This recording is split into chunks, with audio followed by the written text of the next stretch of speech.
ಎಲ್ಲರಿಗೂ ನಮಸ್ಕಾರ. ನಾನು ನಿಮ್ಮ ಚಿನ್ನ. ಈ ಒಂದು ವಿಡಿಯೋದಲ್ಲಿ ಚಿಕ್ಕ ಮಕ್ಕಳಿಗೆ ಸ್ವಾತಂತ್ರ್ಯ ದಿನದ ಭಾಷಣ ನೋಡ್ತಾ ಇದ್ವಿ. ಹಾಗಾದ್ರೆ ಈ ಒಂದು ಭಾಷಣ ಅಂತ ನಿಮಗೆ ಇಷ್ಟವಾಯ್ತಾ?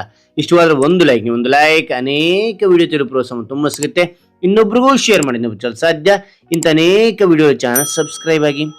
ಹಾಗೇನೆ ನಿಮ್ಗೆ ಯಾವ ರೀತಿಯ ಭಾಷಣ, ಯಾವ ರೀತಿಯ ಪ್ರಬಂಧ ಬೇಕಂತೇಳಿ ಕಾಮೆಂಟ್ ಮಾಡಿ. ಆ ವಿಷಯಕ್ಕೆ ತಕ್ಕಂತ ನಾವು ವಿಡಿಯೋ ಮಾಡಲು ಪ್ರಯತ್ನ ಪಡ್ತೇನೆ ಅಂತ ಹೇಳ್ತಾ ಹಾರಿ ಒಂದು ಭಾಷಣ ನೋಡ್ತಾ ಕೇಳ್ತಾ ಹೋಗೋಣ ಬನ್ನಿ. ಈ ಒಂದು ಭಾಷಣ ಕಲಿಸೋರಿಗೆ ಒಂದು ಸೂಚನೆ ಏನಂತೀರಾ, ಈ ಒಂದು ಚಿಕ್ಕ ಭಾಷಣ ಇದೆಲ್ಲ ಇದೊಂದು ಪೇಜಲ್ಲಿ ಬರ್ಕೋರಿ.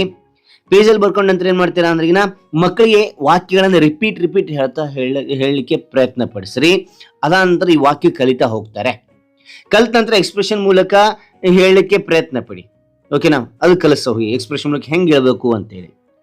ಹಾಗೇನಾಗುತ್ತೆ ಅಂತ ಕೇಳೋರಿಗೆ ಭಾಷಣ ಅದ್ಭುತವಾಗಿರುತ್ತೆ. ಓಕೆನಾ? ರೈಟ್. ನಾ ಇಲ್ಲಿ ನಿಮಗೆ ತಿಳಿಸ್ತಾ ಹೋಗ್ತೇನೆ ನೋಡಿ. ಈ ಸಭೆಯಲ್ಲಿರುವ ಎಲ್ಲರಿಗೂ ಶುಭೋದಯ. ಈ ಸಭೆಯಲ್ಲಿರುವ ಎಲ್ಲರಿಗೂ ಶುಭೋದಯ. ಆಗಸ್ಟ್ 15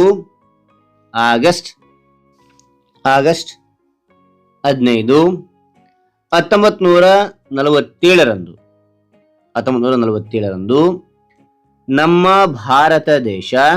ನಮ್ಮ ಭಾರತ ದೇಶ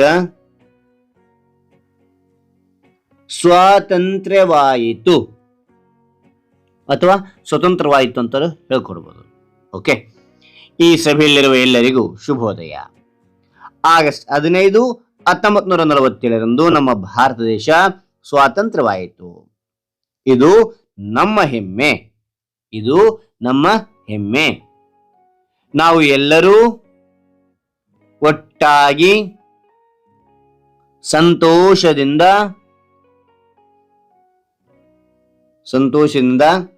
ಆಚರಿಸೋಣ.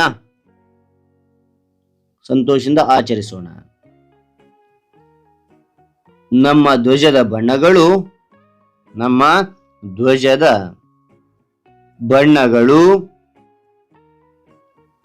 ಶಾಂತಿ, ಧೈರ್ಯ ಮತ್ತು ಸಮೃದ್ಧಿಯ ಸಂಕೇತವಾಗಿದೆ.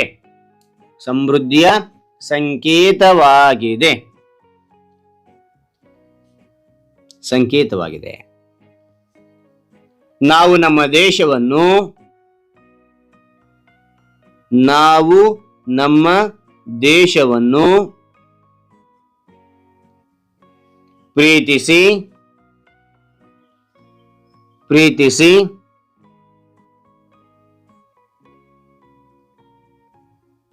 ಪ್ರೀತಿಸಿ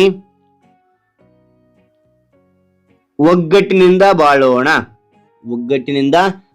ಬಾಳೋಣ ಎಂದು ತಿಳಿಸಿ ನನ್ನ ಈ ಪುಟ್ಟ ಭಾಷಣ ಮುಗಿಸುತ್ತೇನೆ. ಜೈ ಹಿಂದ್, ಜೈ ಭಾರತ್. ಮತ್ತು ನೋಡಿ, ನಮ್ಮ ಧ್ವಜದ ಬಣ್ಣಗಳು ಶಾಂತಿ, ಧೈರ್ಯ ಮತ್ತು ಸಮೃದ್ಧಿಯ ಸಂಕೇತವಾಗಿದೆ.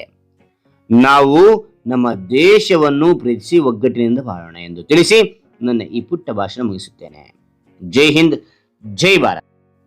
ಹಾಗಾದ್ರೆ ಈ ಒಂದು ಭಾಷಣ ಇಷ್ಟವಾದ್ರೆ ಒಂದು ಲೈಕ್ ಅನೇಕ ವಿಡಿಯೋ ಪ್ರೋತ್ಸಾಹ ತುಂಬಾ ಸಿಗುತ್ತೆ. ಇನ್ನೊಬ್ರಿಗೂ ಶೇರ್ ಮಾಡಿ ಸಾಧ್ಯ ಇಂಥ ಅನೇಕ ವಿಡಿಯೋ ಚಾನಲ್ ಸಬ್ಸ್ಕ್ರೈಬ್ ಆಗಿ.